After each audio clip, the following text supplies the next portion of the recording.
Have they ever seen something so strange, so out of place it didn't feel real? A monument in the middle of nowhere, massive slabs of granite, precisely carved, 10 cryptic rules etched in 8 languages. No known builder, no known purpose. And then, someone blew it up. This isn't a movie. It happened. And what you're about to hear will change how you think about the world. Because the Georgia Guidestones weren't just a mystery. They were a warning. And someone wanted them gone, before the world figured out what they really meant. For over 40 years, they stood in silence.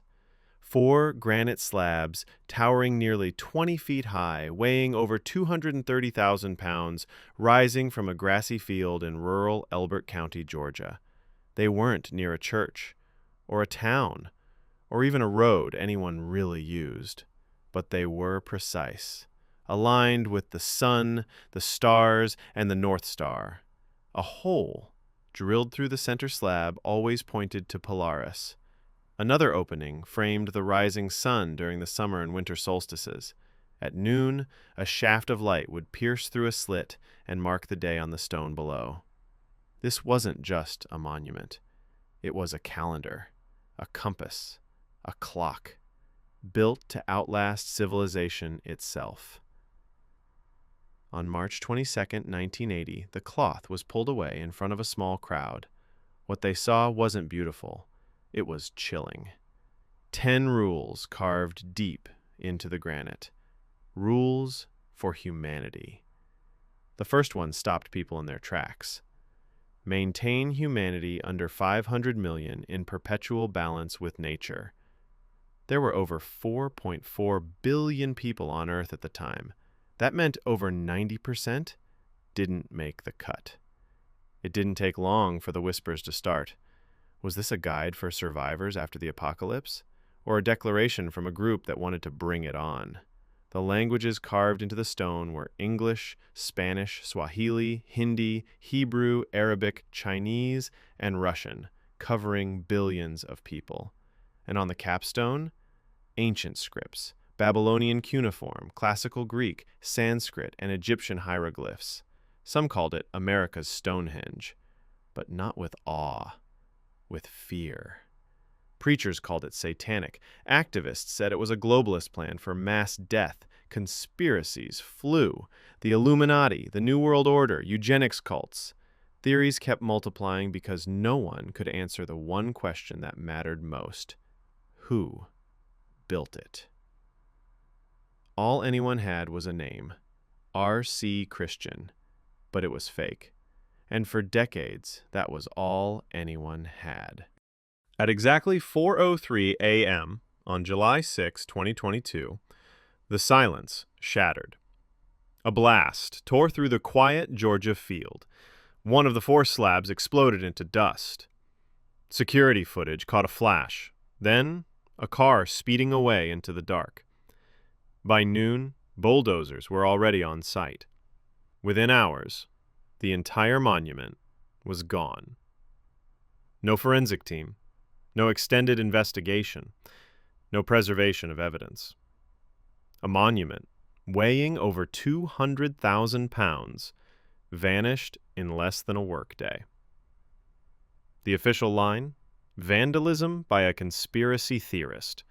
But locals had questions. Why did authorities clean up so fast? Why did surveillance footage vanish after the first clip? And why were government offices suddenly quiet about a monument they once advertised as a tourist attraction? Something felt buried. Because it was. In 2025, a metal box was discovered in the attic of banker Wyatt Martin, the only man who ever knew R.C. Christian's real name. Martin had sworn to take the secret to his grave, and he did. But he left a trail.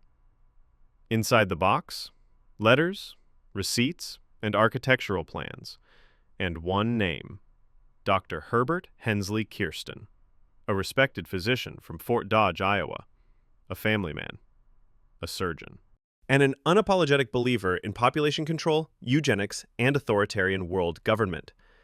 He admired physicist William Shockley, who once suggested sterilizing the genetically inferior.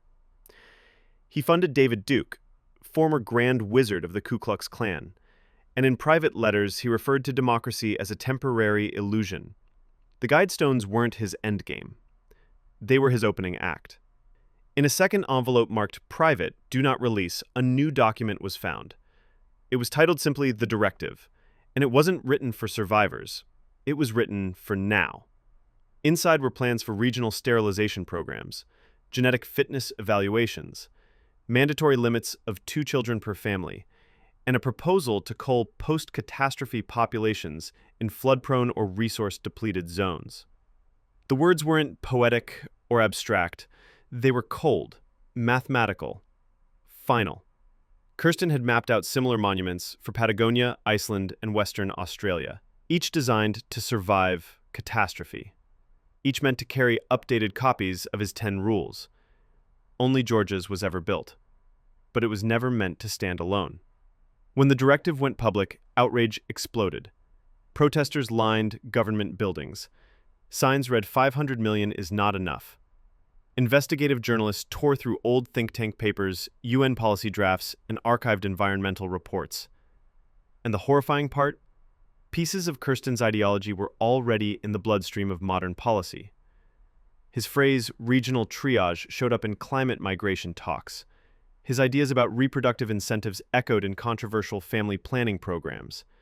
Even his language, balance personal freedoms with social duties, was nearly identical to phrasing found in pandemic response strategies. It wasn't proof of a conspiracy. It was proof of influence. And that influence was spreading, quietly, invisibly, through the very institutions that claimed to protect us. After the explosion, the town of Elberton erased the Guidestones. Tourist brochures removed all mention. The Chamber of Commerce stopped taking calls. The field was flattened. No plaque, no rubble, just grass. Then came a message, posted anonymously on a dark web forum. Just one sentence. The monument was not a prophecy. It was a warning. People began to speculate. Was the bomber a hero? A madman? Or just part of a bigger plan? Some said the government took it down to hide Kirsten's legacy. Others believed a rival faction wanted to finish what Kirsten started, but in secret. There was no suspect, no trial, no accountability, just a silence that grew louder every year.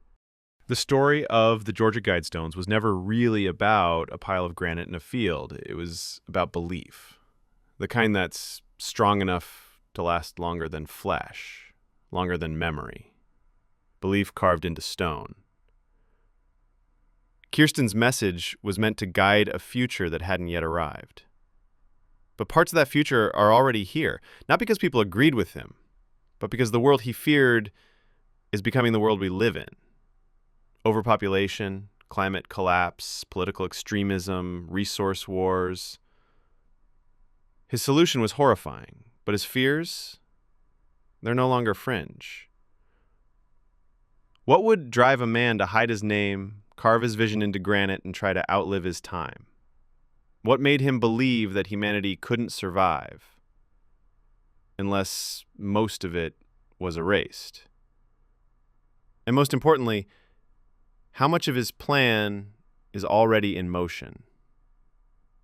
The Guidestones are gone, but their shadow is still growing. If this story made you think, made you question, made you worry, don't stop here.